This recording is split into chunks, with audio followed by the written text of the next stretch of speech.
It's already late at night, but I can't sleep. It's scary to be alone in a big house. Mom's filming late again. And she asked her not to wait. I'm not waiting. I don't remember the last time my mother kissed me goodnight. She has work, rehearsals, and I, as she says, already big. I can cook dinner for myself and go to bed. By the way, my name is Cora, and I hate being at home by myself. I hang out late on social media networks. I watch series just to switch off, but getting up for school in the morning is a big problem. But who cares? Mom worries through the roof. Now she spends all day sitting at auditions. She is a producer and is now recruiting young talents for a new pop group. Mom is madly in love with her work. She gets very tired, but she gets high from it. She is trying to compensate me for the lack of her attention through other goodies. For example, we have a huge house, a bunch of servants who cater to my every whim, an almost unlimited credit card in my name. But that's no longer fun. It's 3 o'clock in the morning. I'll climb back into the social nets. Maybe it will distract from sad thoughts. What do we have here? Phoebe posted a photo in a nightclub. She invited me too, but I don't like these parties. Dora made her lips, well, quite well. But is this surprising now? Suddenly, a message popped up in my chats. Who is this? Hello, can't sleep? Still nothing to do. Who are you? I answered, ready to block the correspondence at any time. Usually they begin to write all sorts of nasty things or breed for money. And I immediately send these to the ban. The avatar had a photo of a girl, about the same age as me. Perky eyes, but stop. There are a lot of such pictures on the internet. Download, install on the avatar, no problem. I'm Naomi. I cannot fall asleep. I know that you were online and wrote. Would you like to watch a movie together? I revived. Is it like watching a movie together? Without waiting for my answer, a link to Netflix appeared in my chat. Funny. Do you have popcorn? If you like it, we can discuss it later. I smiled at the message and went to make popcorn in the microwave.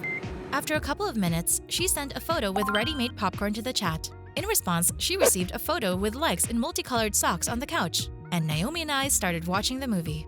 In fact, I fell asleep in the middle and woke up the next day at lunchtime. I looked at the phone. Naomi did not write anything. But then a message came. I fell asleep yesterday. The film was so-so. Cora, do you sleep until noon again? Mom suddenly entered the room.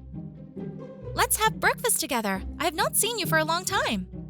And who is to blame? Auditions are more important than your own daughter. Usually this is where our short dialogues ended.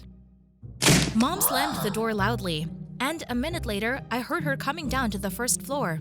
I hate her. So Naomi wrote about it in the chat, and she sent a smiley face and replied that she had the same problem with her parents, and they do not understand her. They try to control instead of just trusting. Naomi seemed to be talking about me.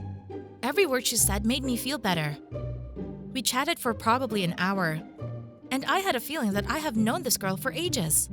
Let's meet, I suddenly suggested, and myself was taken back. I've only known this girl for one day. Why such courage? I didn't recognize myself. Naomi agreed. I sent her a geolocation. It was a small cafe where they cooked very tasty lasagna. An hour later, I was already sitting there, waiting for Naomi. But 15 minutes passed, half an hour, and she did not appear. And she didn't respond to messages. I was angry at the whole wide world. Naive, decided to get in touch, and here's to you. When I entered the chat to delete Naomi's contact, I suddenly received an audio message from her. A gently velvety voice begged for forgiveness. Naomi, almost sobbing, whispered that she had quarreled with her father, and he put her under house arrest for 3 weeks. I felt so sorry for her. Previously, my mother often did the same thing with me, until one day I took revenge on her by swallowing sleeping pills. I was accidentally found in the dressing room by the cleaning lady. Then an ambulance, gastric lavage, droppers, mother's tears. For a whole week she rushed about with me. Even took a vacation. And she took me to a psychologist. We had several sessions together, where my mother admitted that she could not cope with me. After that, I visited a psychologist twice a week for a whole year. A nanny was assigned to me, who watched my every step. Mom was afraid that I would not swallow drugs again. It was worse than prison. But there was nothing I could do. Until I am 18, I am under the complete control of my mother. Just over a year left. But with the advent of Naomi in my life, everything became bearable. Throughout the week under house arrest, she was very supportive of me. With her kick, I went to school because Naomi convinced me that you don't have to close yourself and carry everything in yourself. A change of scenery will help. She also advised me to add physical activity and gave me the contacts of a fitness trainer. A very nice girl wrote me a training schedule, and 3 times a week, I started working out with her. My insomnia and anxiety are gone. I was counting the days when Naomi's house arrest would end. We constantly corresponded and exchanged voice messages. Calling Naomi was uncomfortable. She wrote that the walls have ears. I agreed with her. I threw her a photo of how my body changes after training and proper nutrition. And she showed me her new manicure. Thanks to Naomi's support, I was even able to have a normal conversation with my mom. Not that we became best friends, but we discussed all the poignant moments. Mom promised once a week to devote a whole day to me and our girlish affairs. We even hugged after the conversation. And I already wanted to see Naomi. Hold her tight and don't let go. She has done so much for me in 3 weeks. We started planning our meeting. I wanted no one to interfere with us. Naomi, come with me. I'll let the servants go. My mom will be gone. You and I will cook a bucket of popcorn and go to watch some movie. Do you remember? That's how we started talking. But Naomi delayed the meeting. Either she has a visit to the dentist or her cousin came for a couple of days. A week later, I freaked out. If you don't want to see me, say so. I will not impose, I wrote. Naomi was silent. 2 days have passed. I had the feeling that I was sliding down a hill mountain straight into the abyss. Why doesn't she want to see me? It turns out that nobody needs me. I didn't care anymore. I ran to my mother's bedroom and, opening the night drawer, poured a handful of pills into my hand. I took a picture and threw it into the chat, writing, "Goodbye." I sat down on the bed and sobbed.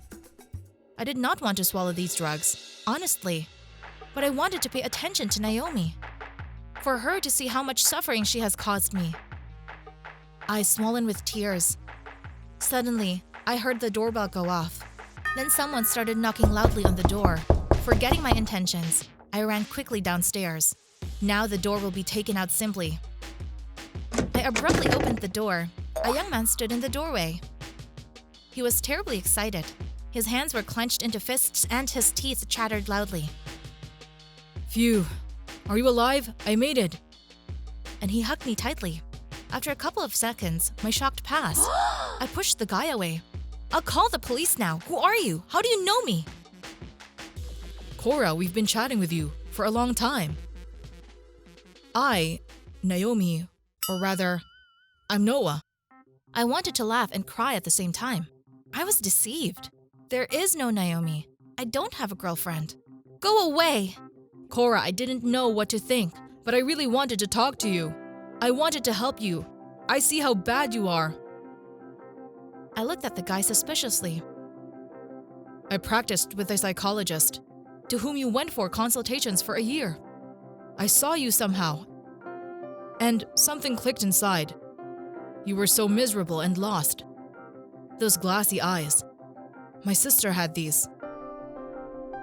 And she couldn't deal with her depression." Noah's voice cracked. "I really wanted to help you. Yes, I violated medical ethics, found out who you are, and wrote to you." Now much has become clear. Why Naomi couldn't talk to me on the phone? Why couldn't we meet? Everything was a hoax. Avatar, voice. Noah didn't leave that evening. He told me about his sister, about the horror that his family had to endure. Why did he decide to become a psychologist and help people? And I forgave the deception with Naomi. The guy was so sincere with me, and I decided not to push him away. We are talking.